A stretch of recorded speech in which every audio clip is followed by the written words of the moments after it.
अथ श्री वायुपुराण एकोनषष्टितमो अध्यायः ऋषिलक्षणम्। ओम नमः शिवाय। ऋषि उवाच युगेषु यास्तु जायन्ते प्रजास्ता वै निबोधत आसुरी सर्प गोपक्षी पैशाची यक्ष राक्षसी यस्मिन् युगे च सम्भूतिस्तासां याक्तुः जीवितम्। ओम नमः शिवाय। पिशाचासुर गन्धर्वा यक्ष राक्षसपन्नगा युगमात्रं तु जीवन्ति ऋते मृत्युं वधेन ते मनुष्याणां पशूनां च पक्षीणां स्थावरैः तेषामायुः परिक्रान्तः युगधर्मेषु सर्वशः अस्थितिस्तु कलौ दृष्ट्वा भूतानामयुषस्तु च परमायु शतं त्वेतन्मनुष्याणां कलौ स्मृतम् देवासुरप्रमाणात्तु सप्ताङ्गुलं हृषत अङ्गुलानां शान्तं शतं पूर्णमष्टपञ्चाशदुत्तरम् देवासुरप्रमाणं यत्रुच्छायं कलिजय स्मृतं चत्वारश्चाप्यशीतिश्च कलिञ्जरेऽङ्गुलय स्मृतं स्वेनाङ्गुलप्रमाणेन ऊर्ध्वमापादमस्तकम् इत्येषमानुषोत्सेधो ह्यासतिह युगान्तिके सर्वेषु युगकालेषु अतीतानागतेष्वः स्वेनाङ्गुले प्रमाणेन अष्टताला स्मृतो नरः आपादतो मस्तकं तु नवतालो भवेत्तु यः संहाजातानुबाहुश्च सहसुरैरपि पूज्यते गवाश्वाहस्तिनां चैव महिषस्तावरात्मनाम क्रमेण तेन योगेन ह्रासवृद्धि युगे युगे षट्सप्तत्युङ्गुलोऽसेध पशूनां ककुदस्तु वै अङ्गुलाष्टशतं पूर्णमुत्सेध करीणां स्मृतम् अङ्गुलानां सहस्रं चत्वारिंशाङ्गुलं विना पञ्चाशतं हयानां च उत्सेधा साखिनां स्मृता मानुषस्य शरीरस्य सावित्रेषु यद्रसः तत्लक्षणं देवानां दृश्ये तत्त्वदर्शनात् बुद्धयातिशययुक्तं च देवानां काममुच्यते देवानातिशयं चैव मानुषं कार्यमुच्यते इत्येते वै परिक्रान्ता भावा वे दिव्यमानुषा पशूनां पक्षिणां चैव स्थावराणां निबोधत गावो ह्यजा महिष्योश्वा हस्तिना पक्षिणो नगा उपयुक्ता क्रियास्वे ते यज्ञीयास्वे सर्वसा देवास्थानेषु जायन्ते तद्रूपा एव ते पुनः यथा सयोपभोगास्तु देवानां शुभमूर्तयः तेषां रूपानुरूपैस्ते प्रमाणैस्थाणुजङ्गमे मनोज्ञैस्तत्त्वभावज्ञै सुखिनो ह्युपदेपेदिरे अतः शिष्टान् प्रवक्ष्यामि सतः साधुस्तथैव च सदति ब्राह्मणा शब्दस्तन्द्वन्द्वो ये भवान्त्युतो सायुज्यं ब्राह्मणोऽत्यन्तं तेन सन्तः प्रचक्षते दशात्मके ये विषये कारणं चाष्टलक्षणे न क्रुध्यन्ति न हृष्यन्ति जितात्मानस्तु ते स्मृता सामान्येषु च धर्मेषु तथा वैशेषिकेषु च ब्रह्मक्षत्रविषो युक्ता तस्माद् दुजातया वर्णाश्रमेषु युक्तस्य स्वर्गगोमुखचारिणाः श्रौतस्मार्तस्य धर्मस्य ज्ञानात् धर्मसा उच्यते विद्याया साधनात् साधुर्ब्रह्मचारी गुरुर्हिता क्रियाणां साधनाच्चैव गृहस्था साधुरुच्यते साधना तपसोरण्डे साधुर्वैखानसा स्मृतः यतमानो यति साधु स्मृतो योगस्य साधनात् एवमाश्रय धर्माणां साधनात् साधवा स्मृता गृहस्थो ब्रह्मचारी वा वानप्रस्थोत भिक्षुका। ओम नमः शिवाय। ना चा देवा ना पितरो मुनयो ना चा मानवा अयम धर्मो ह्ययम नेति ब्रुवते भिन्न दर्शना धर्मा विह प्रोक्तो शब्द शब्दावेतो क्रियात्मको कुशला कुशलम धर्मो धर्मा धर्माविति स्मृतो धारणा धृतिरित्यार्था द्वाततो धर्म प्रकीर्तिता आधारणे महते च अधर्मो इति चोच्यते अन्निष्टमापको धर्मो आचार्य रूपे दिश्यते वृद्ध्या ह्यलोलुपाश्चैव आत्मवन्तो हृदम्बकाः साम्यग्निनीता ऋजवस्तानाचार्य प्रचक्षते स्वयमाचरते यस्मादाचारं स्थापयत्यपि आचिनोति च शास्त्रार्थ यमैर्युतः पूर्वेभ्यो वेतयित्वेह सौतं सप्तप्सयोर्भुवन् ऋचौ यजूंसि सामानि ब्राह्मणोऽग्नि च श्रुति मनवन्तरस्यातीतस्य स्मृताचारं पुनर्जगौ तस्मात् स्मार्त स्मृतो धर्मो वर्णाश्रम विभागजा एव सह एव विविधो धर्म शिष्टाचार इहोच्यते शेष शब्दाच्छिष्ट इति शिष्टाचार प्रचक्षते। ओम नमः शिवाय। मनवन्तरेषु ये शिष्टा इह तिष्ठन्ति धार्मिका मनुः सप्तर्षयश्चैव लोकसन्तानकारणात् धर्मार्थ ये च शिष्टा वै याथा तथ्यं प्रचक्षते मत्वादयश्च ये शिष्टा ये माया प्रागुदीरिता तै शिष्टैश्चरितो धर्मः सम्यगेवो युगे युगे त्रयी वार्ता दण्डनीति ऋज्या वर्णाश्रमास्तथा शिष्टै चारयते यस्मान् मनुना या पुनः पुनः पूर्वै पूर्वगतत्वाच्च शिष्टाचार सा शाश्वतः दानं सत्यं तपो लोभो विद्येज्या प्रजनयो दया अष्टौतानि चरित्राणि शिष्टाचारस्य लक्षणम् शिष्टा यस्माच्चरन्येत मनुः सप्तर्षयश्च वै मनवन्तरेषु सर्वेषु शिष्टाचारास्ततः स्मृतः विज्ञेया श्रवणाच्छ्रोत्रः स्माराणात्मा विज्ञेयः श्रवणाच्छ्रोतः स्मराणात् स्मार्त उच्यते इज्या वेदात्मका श्रौता स्मार्तो वर्णाश्रमात्मकः प्रत्यङ्गानि च वक्ष्यामि धर्मस्येतु लक्षणम् दृष्ट्वा प्रभूतमर्थं यः पृष्टो वै नानिगूहति यथा भूतो प्रवादत्तु इत्येतत् सत्यलक्षणं ब्रह्मचर्ये जपो मौनं निराहारात्वमेव च इत्येतो तपसो मूलं सुघोरं तद्दूरासदं पशूनां द्रव्याः विषा मृक्सामाय जुषाम तथा ऋत्विजां दक्षिणानां च संयोगो यज्ञ उच्यते आत्मात् सर्वभूतेषु आत्मवत् सर्वभूतेषु या हिताया हिताय च असमा प्रवर्तते दृष्टिः कृत्स्ना ह्येषा दया स्मृतः आकृष्टोऽभिहतो वापि नाक्रोशेद्यो नाहन्ति वा ताडमानः कर्मभिः शान्तिस्थितिः क्षयसा क्षमा स्मृता स्वामिना रक्ष्यमाणानां मुत्सृष्टानां सा चातत्सु चा परस्वानां नादानां लोभ इह कीर्त्यते मैथुनस्य समाचारो ह्यचिन्तन कल्पनं निवृत्ति ब्रह्मचर्यं तदच्छिद्रमदम उच्यते आत्मार्थं च परार्थं च इन्द्रियाणि यस्य वै नामिथ्या संप्रवर्तन्ते समयस्तत्तु लक्षणं दशात्मके यो विषये कारणे चाष्टलक्षणे नः क्रुद्धेतु प्रतिहता साजितात्मा विभास्यते यद्यदिष्टतमं प्रद्रव्यं न्यायेनोपगतं च ततो तत्तद् गुणावते देयमित्येतद्दानलक्षणं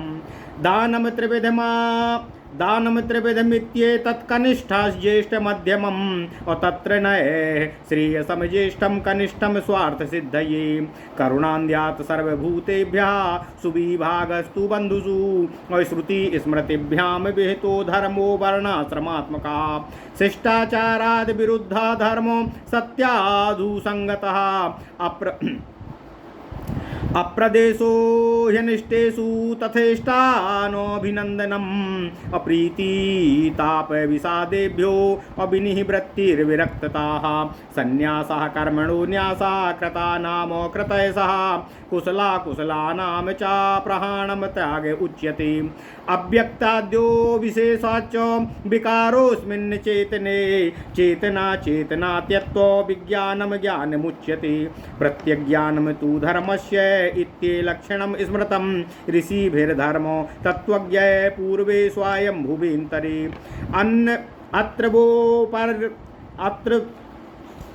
अत्र वो वर्तयिष्यामि हि विधिर्मन्वन्तरस्य या इतरेतारवर्णस्य चतुर्वर्णस्य चैव हि प्रतिमन्वन्तरं चैव श्रुतिरन्याः विधीयते ऋचो यजूंसि सामानि यथावत् प्रतिदैवतम् आभूत संप्लवस्थ्यायि वर्जयकं शतरुद्रियम् विधिर्होत्रं तथा स्तोत्रं पूर्ववत् सत्प्रवर्तते द्रव्यं स्तोत्रं गुणस्तोत्रं कर्मस्तोत्रं तथैव च चतुर्थमाभिजानिकं स्तोत्रमेतच्चुविधं मन्वन्तरेषु सर्वेषु यथा देवा भवन्ति वे प्रवर्तयति तेषां वै ब्रह्मा स्तोत्रं चतुर्विधम् एवं मन्त्रगुणानां च समुत्तिष्ठ चतुर्विधा अथर्वो यजुषां साम्ना वैदेश्वः पृथक् पृथक् ऋषीणां तप्यतामुग्रं तपः परम दुश्चरं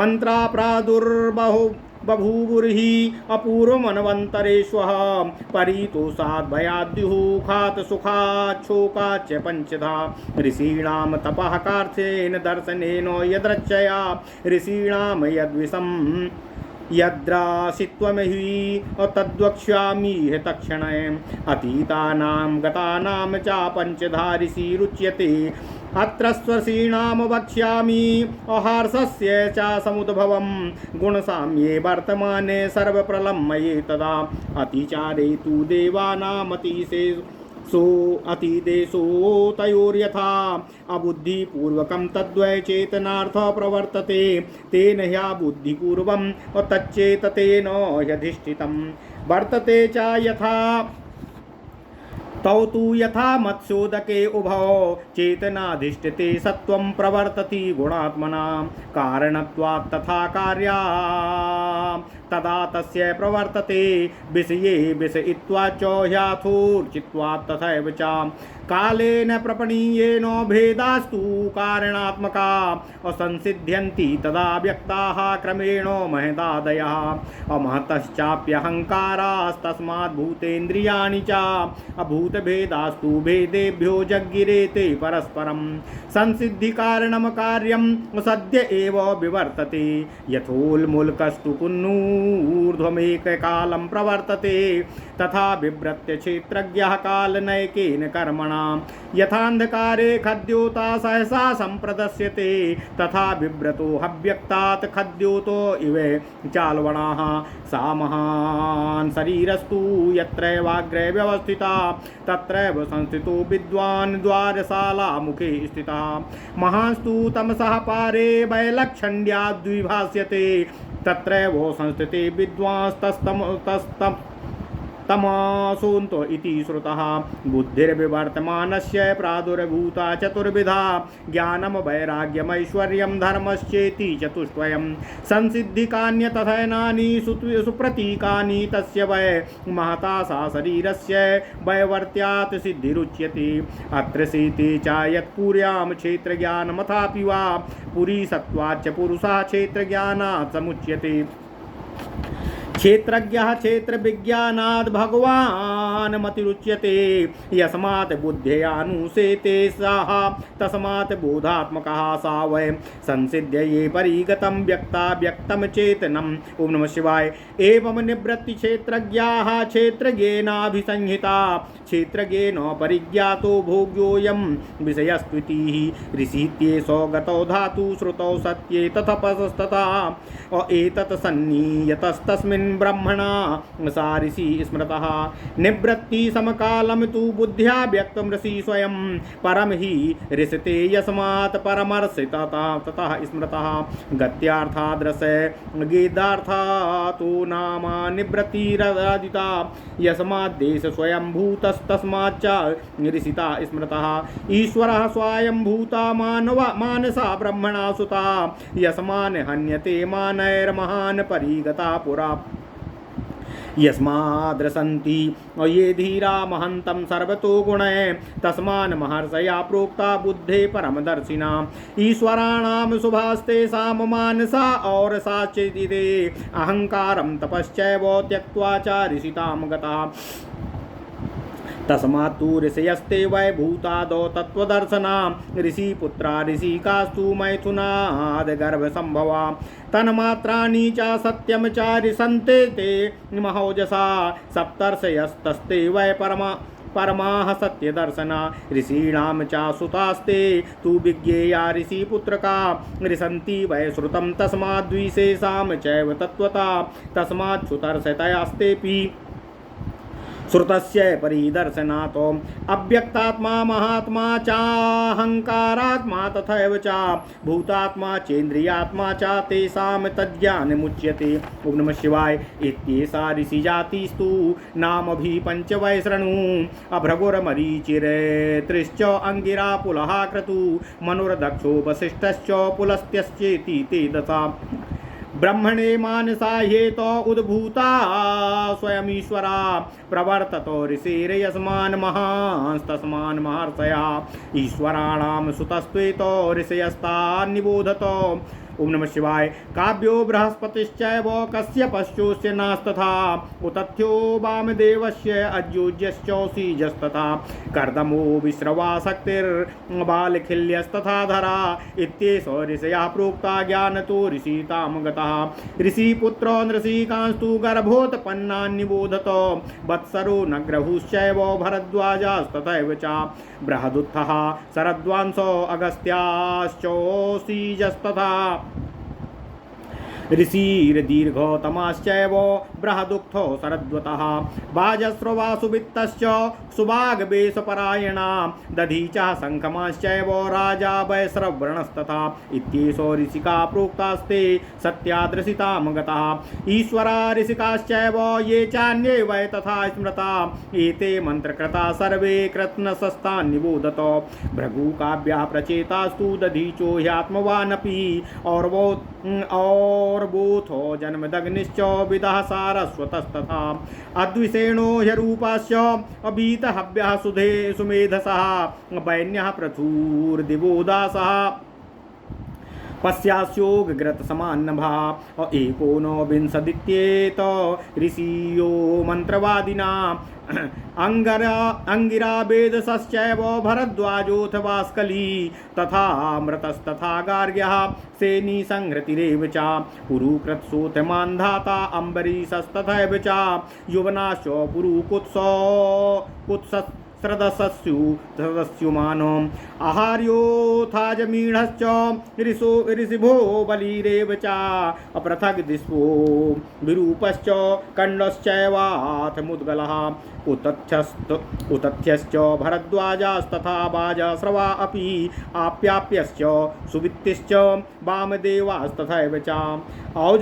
औगजो बृहदुक्तश्च ऋषिदीर्घतपस्तथा कक्षीवश्च त्रयग्विंशत् स्मृताङ्गीरसोवरा एते मन्त्रकृता सर्वे काश्यपास्तु निबोधतो काश्यपश्चैव वत्सारो विभ्रमो रम्य एव च असितो देवलश्चैव षडेते ब्रह्मवादिनाम् अत्रिरर्चिसनश्चैव श्यामावास्यास्तनिष्ठुरः बल्गूतको मुनिर्धीमांस्तथा पूर्वातिथिश्चयः इत्येते चात्रया प्रोक्ता मन्त्रकारा महर्षयः वसिष्ठश्चैव शक्तिश्च तथैव चापारासरा चतुर्थो इन्द्रप्रमति पंचमस्तु भरद्वसुः षष्ठश्चु मैत्रा वरुणा कुंठिना सप्तमस्तथा एते सप्तर्षयो विप्रा ब्रह्मक्षेत्रो निवासिना ब्रह्मक्षेत्रं महातीर्थं ब्रह्मणा निर्मितं पुरा कुरुक्षेत्रे पुण्यतमे पितामहानि सेविते देवानां च ऋषीणां च मुनीनां तत्र संगमा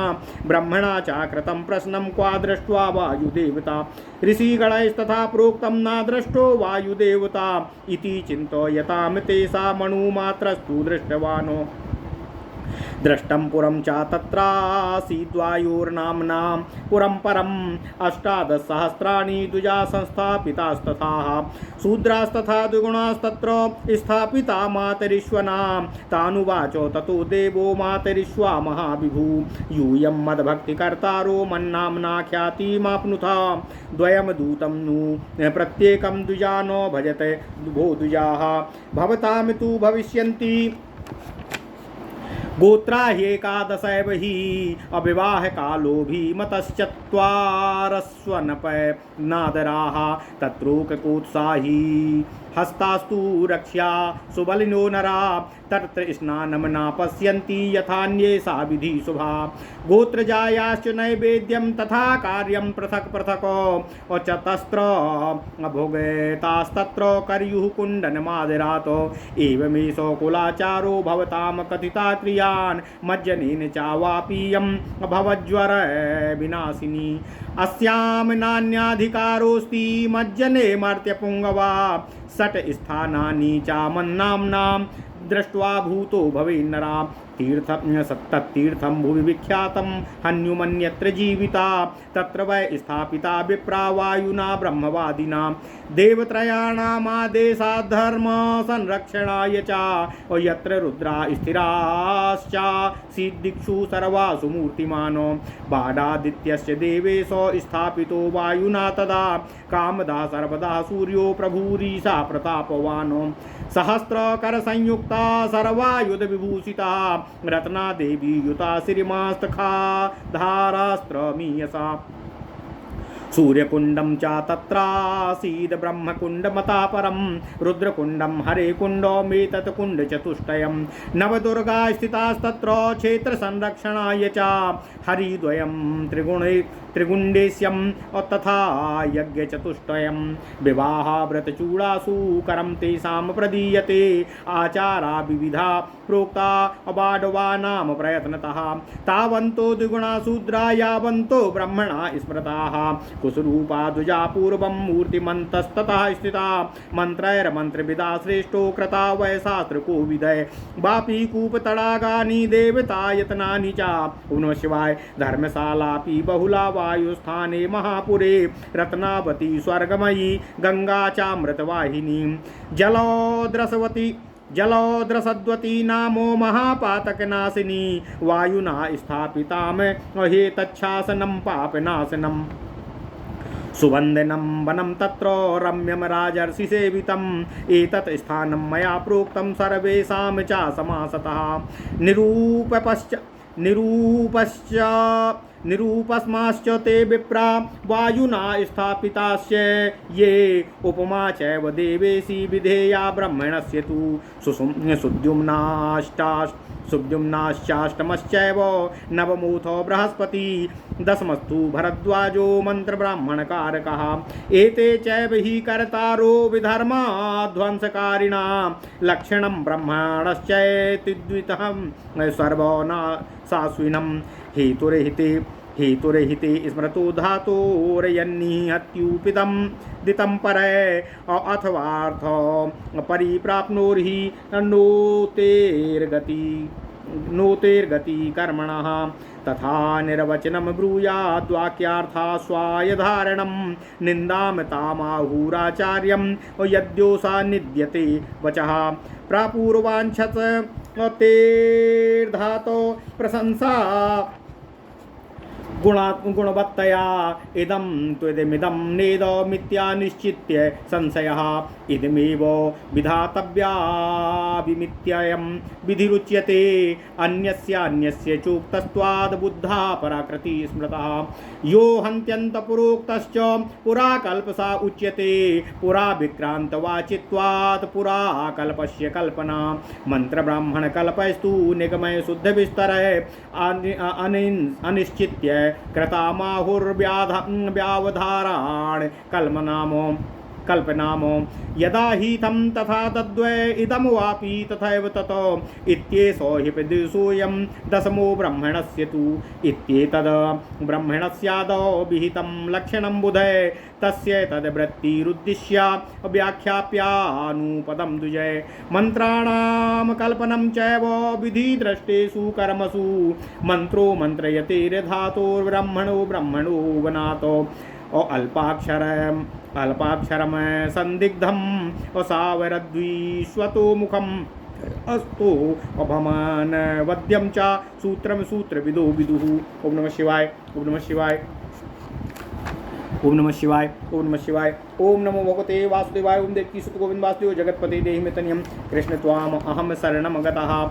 अथ श्री वायुपुराण 59तमो अध्यायः ऋषि लक्षणम। ओम नमः शिवाय, ओम नमः शिवाय।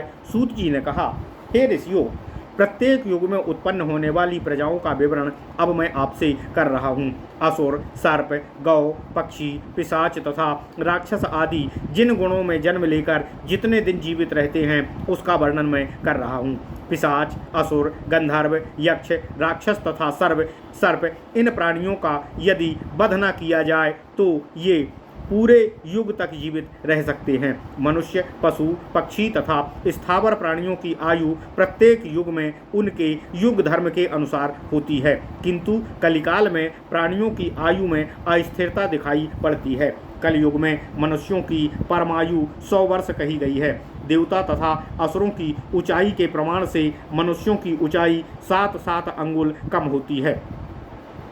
कलयुग के मनुष्यों की 158 अंगुलियों के बराबर देवताओं की तथा असुरों की ऊंचाई होती है। इन युगांत में अपाद मस्तक मनुष्यों की ऊंचाई उनके अपने हाथ की 84 उंगलियों के बराबर होती है। युगांत में मनुष्यों की ऊंचाई और भी कम हो जाती है। व्यतीत तथा आने वाले सभी युगों में मनुष्य अपनी उंगलियों से 8 बित्ता ऊंचा होता है। जो मनुष्य पैरों से मस्तक तक अपने अंगुलियों की नाप के 9 बित्ता ऊंचा होता है और उसके हाथ घुटनों तक लंबे तथा अविरल होते हैं, वह देवताओं द्वारा भी पूजनीय होता है। गाय, घोड़ा, हाथी तथा भैंस और अन्य स्थावर प्राणियों की प्रत्येक युग में निम्नलिखित क्रमानुसार परिमाण से ह्रास तथा वृद्धि होती है। गायों की ऊंचाई उनके पैरों से डील अर्थात ककुद तक 76 अंगुल की होती है। हाथियों की उच्चता पूर्ण रूप से 108 अंगुल की कही गई है। घोड़ों की ऊंचाई 50 अंगुलियों की तथा पेड़ों की ऊंचाई 960 अंगुल की बताई गई है। मनुष्यों के शरीर का निर्माण तथा अंगों का संस्थान जैसा होता है उसी प्रकार का निर्माण समाधि तथा देवताओं के शरीर में भी देखा जाता है। जिसके अतिरिक्त देवताओं का शरीर अत्यंत बुद्धि तथा चेतना से संपन्न कहा गया है। मनुष्य का शरीर देवताओं की अपेक्षा कम चेतना युक्त तथा कम शक्तिशाली बताया गया है। इस प्रकार मैंने देवताओं तथा मनुष्यों के सामान्य भेद का वर्णन कर दिया है। अब पशु, पक्षी तथा स्थावर आदि जीवों के बारे में मैं आपसे कह रहा हूँ। गाय, बकरे, भैंस, घोड़े, हाथी, पक्षी तथा वृक्ष आदि यज्ञादि क्रियाओं के साधन स्वरूप हैं, अतः इन्हें यज्ञीय कहा गया है।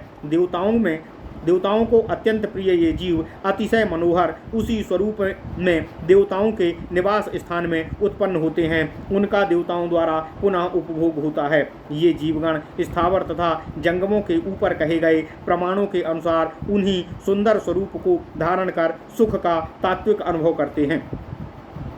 इसके पश्चात अब मैं महात्माओं, संतों तथा सज्जन पुरुषों के विषय में आपको बतलाता हूँ। सत शब्द ब्रह्मवाची है। ब्रह्म का सायुज्य प्राप्त करने वाले ब्रह्मनिष्ठ व्यक्तियों को संत कहा गया है। ये दशात्मक विषयों का तथा 8 प्रकार के कारणों में न फंसकर कभी क्रोधित या प्रसन्न नहीं होते हैं। उन्हें जितात्मा कहा जाता है। ये सामान्य तथा विशेष दोनों प्रकार के धर्म सम्मत आचरणों का पालन करते हैं। इसलिए ब्राह्मण, क्षत्रिय तथा वैश्यों को द्विजाति कहा जाता है।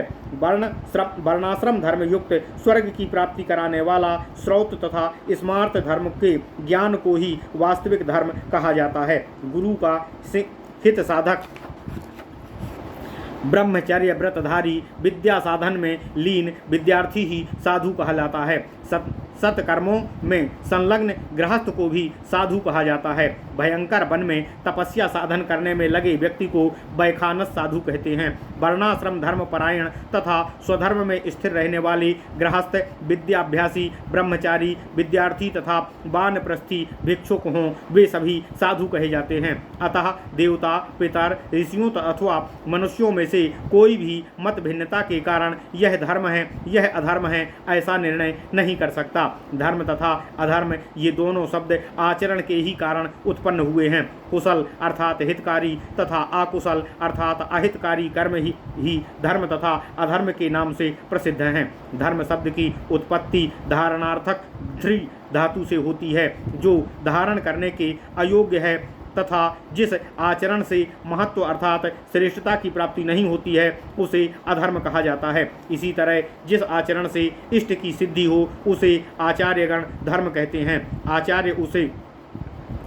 आचार्य उसे कहा जाता है जो वृद्ध, अनुभवी, लोभ रहित, आत्मनिष्ठ अर्थात आत्मज्ञान का अन्वेषक, अहंकारहीन, महाज्ञानी, विनीत तथा सरल हो। ये आचार्यगण स्वयं सभी विधि सहित संयम पूर्वक तथा उन पालनीय धर्म कार्यों का निर्वाह करते हैं। आचरण की प्रतिष्ठा का स्थापन तथा शास्त्रों के अर्थ को नियम पूर्वक संग्रह करने के कारण उन्हें आचार्य कहा जाता है। ऐसा सुना जाता है कि पूर्व काल में उत्पन्न लोगों को सप्तर्षिगण ऋक, यजु, साम आदि श्रुतियों तथा वेदांगों का आदेश देकर श्रौत धर्म का ज्ञान कराते हैं। अतीत में मनवंतर में उत्पन्न लोगों के आचरण का स्मरण कर वे वर्तमान मनवंतर के लोगों को उपदेशित करते हैं। उन विभागों को युक्त वर्णाश्रम धर्म को स्मार्त धर्म कहा जाता है।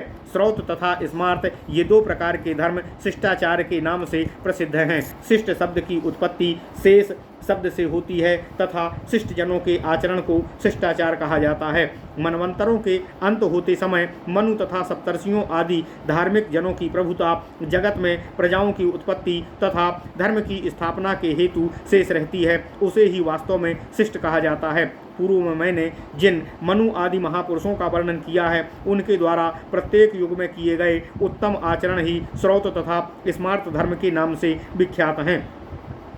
मनु तथा अन्य पूर्ववर्ती शिष्ट ऋषिगण त्रयी वार्ता अर्थात तीनों वेदों संबंधी वार्ता, दंड नीत, यज्ञ आराधना तथा वर्णाश्रम व्यवस्था इनका आचरण करते हैं। यह परंपरा अनेक काल में निरंतर चली आ रही है, इसलिए यही शाश्वत शिष्टाचार है। दान, सत्य, तपस्या, लोभ, परित्याग, विद्याध्ययन, यज्ञ आराधना, संतानोत्पत्ति तथा दया, इन 8 शिष्ट आचरणों को शिष्टाचार कहा जाता है। प्रत्येक मनवंतरों में मनु, सप्तर्षि तथा शिष्ट जनों द्वारा इनका पालन करने से इसे शिष्टाचार कहा जाता है। श्रवण का ज्ञान होने के कारण इन धर्मों का श्रौत तथा स्मरण द्वारा ज्ञान होने के कारण इन्हें स्मार्त कहा जानना चाहिए। वेदों के पठन पाठन तथा यज्ञादि धर्म कार्यों को श्रौत तथा ब्राह्मण आदि चारों वर्णों तथा गृहस्थाश्रम आदि चारों आश्रम के अनुकूल किए जाने वाले धार्मिक कार्यों को स्मार्त समझना चाहिए। अब मैं धर्म के सभी अंगों तथा उसके लक्षणों का वर्णन आप लोगों से कर रहा हूँ। किसी घटित हुई घटना को देखकर पूछे जाने पर बिना कुछ छिपाए उसे वास्तविक रूप में ज्यों का त्यों प्रकट देने को प्रकट कर देने को सत्य कहा जाता है। ब्रह्मचर्य, जप, मौन तथा निराहार ये दुष्प्राप्य हैं और इन्हें ही तपस्या का मूल कहा गया है। पशु, द्रव्य, हविष्य, ऋक, साम तथा यजुर्वेद के मंत्र, पुरोहित तथा दक्षिणा इनका संयोजन यज्ञ कहलाता है। सभी प्राणियों को आत्मवत तथा हित अहित करने वाले सभी जीवों के प्रति समान भाव रखने को दया कहा जाता है। दूसरों द्वारा दुर्व्यवहार करने और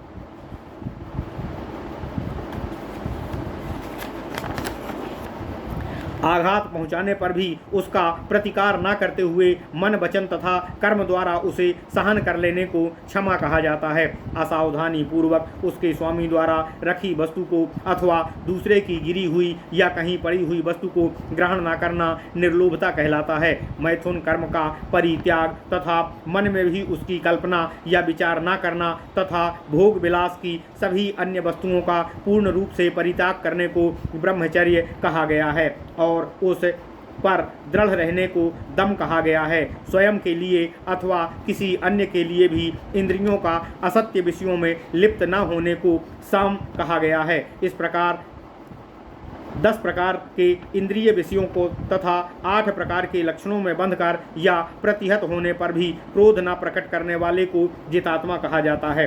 अपनी अति प्रिय वस्तु जिसे उचित रीति से प्राप्त किया गया हो उसे गुणवानों को प्रदान करना दान कहा गया है। कनिष्ठ, ज्येष्ठ तथा मध्यम ये तीनों भेद कहे गए हैं। मोक्ष प्राप्ति के लिए किए गए दान को ज्येष्ठ तथा स्वयं के लाभ के लिए किए गए दान को कनिष्ठ कहा गया है।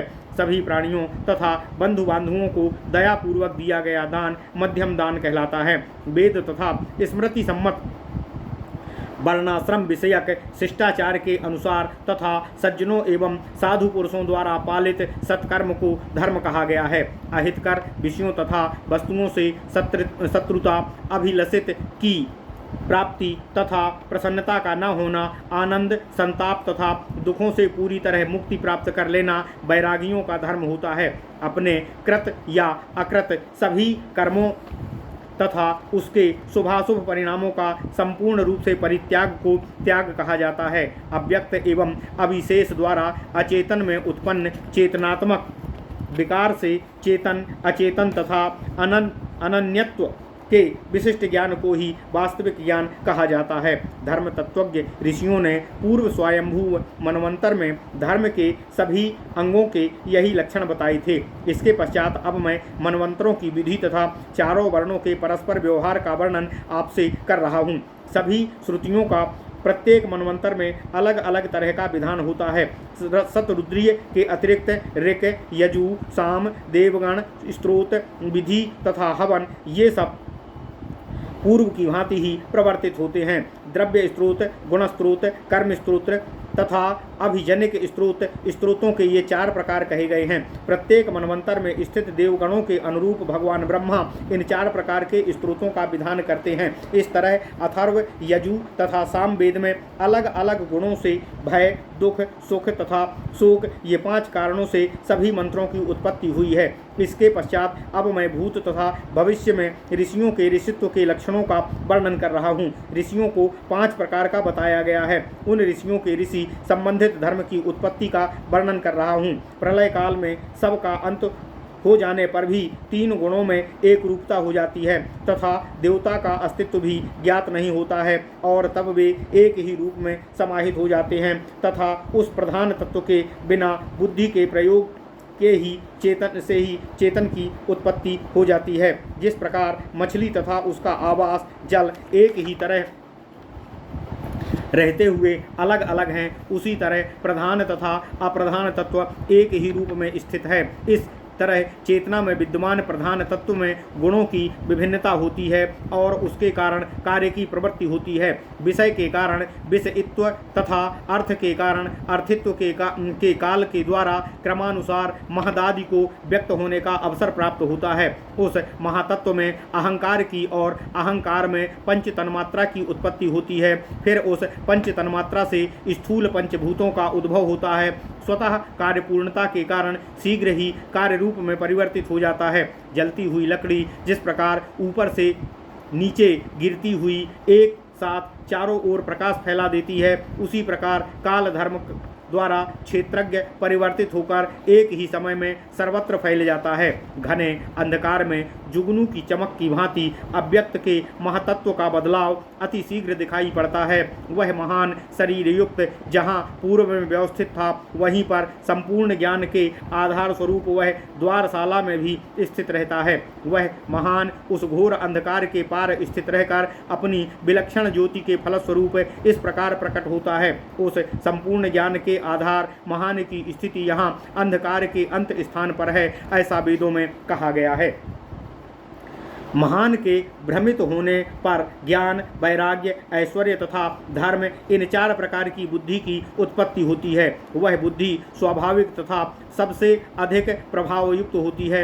इस शरीरधारी महातत्व के भ्रमित होने से सिद्धि की प्राप्ति कही जाती है। उस पुरी के स्वामी जिन्हें अव्यक्त कहा जाता है, उस पुरी में शयन करते हैं, उन्हें ही क्षेत्र का सम्यक ज्ञान है और वे ही पुरुष कहे जाते हैं। उसी प्रकार क्षेत्र के सम्यक ज्ञान के कारण उन्हें क्षेत्रज्ञ कहा जाता है। गंभीर चिंतन के कारण उन्हें भगवान तथा अविमुक्त बुद्धि से युक्त होने के कारण उन्हें बोधात्मक कहा जाता है। यह अचेतन प्रकृति के स्वाभाविक गुण एवं परिमाण बस व्यक्त एवं अव्यक्त पूर्ण पदार्थों की संसिद्धि के लिए व्याप्त रहता है। गमनार्थक, ऋक्ष धातु, मोक्ष प्राप्ति, ज्ञान, श्रुति, सत्य एवं तपस्या इन अर्थों में अब्रहत होता है। इन गुणों से युक्त होकर जो पर ब्रह्म परायण होता है उसे ऋषि कहा जाता है। सांसारिक विषयों से मुक्ति प्राप्त कर जो उस अव्यक्त परम तत्व में प्रविष्ट होता है उसे महर्षि कहा जाता है। गमन के अर्थ में आने जाने वाले ऋक धातु से ऋषि शब्द की उत्पत्ति होती है। सृष्टि के आरंभ में स्वतः उत्पन्न होने के कारण इन्हें ऋषि कहा जाता है। ब्रह्मा के मानस पुत्र ये परम वैभवशाली ऋषिगण सृष्टि के आदिकाल में स्वयं उत्पन्न हुए थे, जिसे किसी माप या नापा नहीं जा सकता है, अर्थात जिनका कोई परिमाण नहीं है, वही महान कहा जाता है। जो सभी प्रकार से सभी गुण संपन्न, तीक्ष्ण बुद्धि युक्त, धैर्यशाली मनीषीगण उस महान का आश्रय ग्रहण कर उसकी निकटता प्राप्त करते हैं, उन्हें महर्षि कहा जाता है। अहंकार तथा अज्ञान से रहित उन महर्षियों के परम वैभवशाली औरस तथा मानस पुत्रों को भी ऋषित्व की प्राप्ति की थी। संपूर्ण प्राणियों के तत्व का दर्शन करने वाले ऋषियों द्वारा मैथुन से गर्भ में उत्पन्न पुत्रगणों को ऋषिक कहा जाता है। उनमें से परम सत्यव्रतधारी, परम तेजस्वी जो ऋषिगण पंच तन्मात्राओं तथा सत्य पर दृढ़ रहते हैं, उन्हें सप्तर्षि कहा जाता है। ऋषिकों के नाम से प्रसिद्ध तत्व 7 शास्त्र तत्वों के विशेषज्ञ को ऋषि पुत्रगण अपने श्रुत ज्ञान के सम्यक विश्लेषण होने के कारण सुतर्षि के नाम से विख्यात हैं। अव्यक्तात्मा, महात्मा, अहंकारात्मा, भूतात्मा तथा इंद्रियात्मा इन ऋषिगणों को 5 प्रकार के ज्ञान का निरंतर अध्ययन करने वाला कहा जाता है। अब मैं ऋषियों के उन 5 प्रकार की जातियों को नाम सहित बताता हूँ, आप लोग उसका श्रवण करें। सृष्टि के आरंभ में स्वतः उत्पन्न होने वाले परम वैभवशाली भृगु, मरीचि, अत्रि, अंगिरा, पुलह, क्रतु, मनु, दक्ष, वशिष्ठ तथा पुलस्त ये 10 ऋषिगण ब्रह्मा के मानस पुत्र कहे गए हैं। महान के तत्व उन सभी ऋषियों के स्वरूप में परिवर्तित होकर उत्पन्न होने से उन्हें महर्षि कहा जाता है। इन अति श्री संपन्न ऋषियों के पुत्रों सहित अन्य ऋषियों का वर्णन मैं कर रहा हूँ, सुने। काव्य, बृहस्पति, कश्यप, उष्णा, उतथ्य, वामदेव, अयोज्य, औसिक, कर्दम, विश्रवा, शक्ति, बालखिल्य, धरा इन सब ऋषियों ने अपने ज्ञान की दक्षता से ऋषित्व की प्राप्ति की थी, ऐसा कहा जाता है। इन ऋषि पुत्र ऋषिकों को गर्भ से उत्पन्न हुआ समझना चाहिए। वत्सर, नग्रहु, भरद्वाज, बृहदुत्थ, शरद्वान, अगस्त्य, सौसिज, दीर्घतमा, बहद्रुक्थ, शरद्वत, बाजश्रवा, सुवित्त, सुबाक, वेशपरायण, दधीची, शंखमान तथा राजा वैश्रवण इन ऋषियों को अपने सत्य बल से ऋषित्व की प्राप्ति कही गई है। इन सब ऋषि पुत्र ऋषिकों के अतिरिक्त अन्य जिन विभूति संपन्न मंत्र निर्माता ऋषियों को बताया गया है, अब मैं उन्हें आप लोगों को बताता हूँ, आप लोग श्रवण करें। भृगु, काव्य, प्रचेता, दधीची, आत्मवान, और्व, जमदग्नि, वेद, सारस्वत, अद्विसेन, अरूप, बीतहव्य, सुमेधस, वैन्य, पृथु, दिवोदास, पश्वास्य ग्रत समान तथा नम, इन 19 ऋषियों को मंत्रवक्ता कहा गया है। अंगिरा, बेधस, भारद्वाज, बास्कली, अमृत, गार्ग्य, सेनी, संहृति, पुरुकुत्स, मानधाता, अम्बरीश, युवनाश्च, पौरुकुत्स, त्रसदस्यु, सदस्युमान, आहार्थ, अजमीढ़, ऋषभ, बलि, प्रसदस्व, विरूप, कंडव, मुदगल, उतथ्य, भरद्वाज, बाजश्रवा, आयाप्य, सुविंती, वामदेव, औगज, बृहदुक्त, दीर्घतपा तथा कक्षीवान, ये 33 मंत्र निर्माता श्रेष्ठ ऋषिगण अंगिरा कुल के कहे गए हैं। अब कश्यप कुल के ऋषियों के नाम सुने। कश्यप, वत्सार, विभ्रम, रैम्य, असित तथा देवल, ये 6 ब्रह्मवादी ऋषिगण कश्यप वंशीय हैं। अत्रि, अर्चिसन, श्यामावान, निष्ठोर, बुद्धिमान, बलकूतक तथा पूर्त तिथि, इन मंत्रकर्ता महर्षियों को अत्रिवंशीय कहा गया है। हे ऋषियों, वशिष्ठ, शक्ति, पाराशर, इंद्रप्रमति, भरद्वसु, मैत्रावरुण तथा कुंडिन, इन 7 ऋषियों को ब्रह्म क्षेत्र का निवासी कहा गया है। पितामह ब्रह्मा द्वारा सेवित यह परम पवित्र ब्रह्म क्षेत्र तीर्थलोक कुरुक्षेत्र में स्थित है। यह महातीर्थ पूर्व काल में स्वयं ब्रह्मा जी द्वारा निर्मित किया गया है। एक बार उस परम पावन तीर्थ में देवताओं, ऋषियों तथा मुनियों के विशाल सम्मेलन के अवसर पर ब्रह्मा जी द्वारा यह प्रश्न किया गया कि वायु देवता कहाँ देखे जाते हैं, आप सब बताएं। इस पर ऋषियों ने कहा कि हमने वायुदेव का दर्शन नहीं किया है। इस प्रकार के वार्तालाप के मध्य ही उन्हें एक अणु दिखाई दिया। वह अणु एक पुर के रूप में परिवर्तित हो गया। वह पुर वायुपुर के नाम से जाना गया। उस समय उस विशाल वायुपुर के 18,000 ब्राह्मणों के आवास स्थल बनाए गए। तब महाविभु वायुदेव ने ब्राह्मणों की संख्या से दुगनी संख्या में शूद्रों की स्थापना कर उनसे कहा कि तुम लोग मेरे भक्त हो तथा मेरे नाम से ही प्रसिद्धि प्राप्त करोगे। अब तुम में से प्रत्येक 2 व्यक्ति एक ब्राह्मण की सेवा का सेवक बनकर उनकी सेवा में रत रहेंगे। आप सब 11 गोत्रों वाले होंगे। आप लोग विवाह के समय चबूतरे पर मंगल स्नान करेंगे तथा अन्य लोग इस शुभ विधि को न देख सकें, इसके लिए चाहिए कि हाथ में नंगी तलवार लिए हुए बलवान पुरुष बाहर से इनकी रक्षा करें। इसके अतिरिक्त अपने कुल गोत्र में उत्पन्न स्त्रियों की विभिन्न नैवेद्य द्वारा पूजा करें तथा अन्य सुंदर 4 स्त्रियों का सत्कार पूर्वक उनके कुंड का निर्माण करें। यह कुछ बातें मैंने आप लोगों से कुलाचार के संबंध में बताई हैं। इस जलाशय में स्नान करने पर सांसारिक दुखों का अंत हो जाता है। हे मानव श्रेष्ठगण, आप लोगों को इस बावड़ी में स्नान करने का अधिकार नहीं है। ये 6 स्नान जो मेरे नाम से प्रसिद्ध हैं, इनका दर्शन करने पर मनुष्य पाप रहित हो जाते हैं। यह पवित्र तीर्थ स्थल संपूर्ण जगत में प्रसिद्ध है और यहाँ हनुमान जी ने जन्म ग्रहण किया है। त्रिदेवों के आदेश से धर्म की रक्षा के लिए ब्रह्मवादी वायुदेव ने उस स्थान पर उन ब्राह्मणों की प्रतिष्ठा की थी। यहाँ भगवान रुद्र सभी दिशाओं में मूर्तिमान रहते हुए स्थायी रूप से निवास करते हैं। उसी समय वायुदेव ने वहीं सभी देवताओं में वैभवशाली बाणादित्य की स्थापना की थी। अत्यंत पौरुष संपन्न भगवान सूर्यदेव सभी आकांक्षाओं को पूर्ण करने वाले, सभी फलों को देने वाले, श्री संपन्न तथा परमेश्वर हैं। तीनों लोकों के मूलाधार वे श्रीमान भगवान सूर्यदेव तीनों गुणों से युक्त, सभी अस्त्रों शस्त्रों से सुसज्जित, 1000 किरणों वाले तथा रत्ना की देवी से मुक्त हैं, रत्ना की देवी से युक्त हैं। उस परम पवित्र स्थल पर भगवान सूर्य का एक कुंड स्थित है। उसी के निकट ब्रह्म कुंड, विष्णु कुंड तथा रुद्र कुंड भी स्थित है। इस प्रकार वहाँ ये 4 कुंड अवस्थित हैं। उस पावन स्थल की रक्षा के लिए वहाँ विष्णु की 2, रुद्र की 3 तथा ब्रह्मा की 4 ये नवदुर्गा विराजमान हैं। वहाँ विवाह, व्रत तथा चूड़ाकरण आदि संस्कारों के समय उन्हें प्रदान किया जाता है। वहाँ रहने वाले बाडमों के करने योग्य अनेकों नियमों को बताया गया है। इस समय वहाँ शूद्रों की संख्या ब्राह्मणों की संख्या से दुगनी क्या उतनी ही नहीं है जितनी ब्राह्मणों की संख्या है। पूर्व में वे ब्राह्मण कुश के रूप में थे जो बाद में शरीरधारी हो गए। शास्त्रों के निष्णात तथा मंत्रज्ञों के श्रेष्ठ उन ब्राह्मणों ने अपने अव्यर्थ मंत्रों द्वारा वहाँ अनेक कुंडों, कूपों, जलाशयों तथा देव मंदिरों का निर्माण किया। वायुदेव के उस श्रेष्ठ नगर में असंख्य धर्मशालाएं थीं तथा सुवर्ण एवं रत्नों रत्नों से अलंकृत अमृत तुल्य गंगा जी की धारा प्रवाहित होती थी। उस भीषण पाप राशियों का विनाश करने वाली पवित्र गंगा का नाम कलयुग में द्रसद्वती हुआ। वायुदेव ने इस प्रकार कलुष नाशक परम पवित्र क्षेत्र की स्थापना की थी। वहीं सुबंदन नामक एक वन क्षेत्र है जो राजर्षियों द्वारा सेवित तथा परम मनोहर है। इस प्रकार उस क्षेत्र के विभिन्न तीर्थों का परिचय वर्णन मैंने आपसे कर दिया है।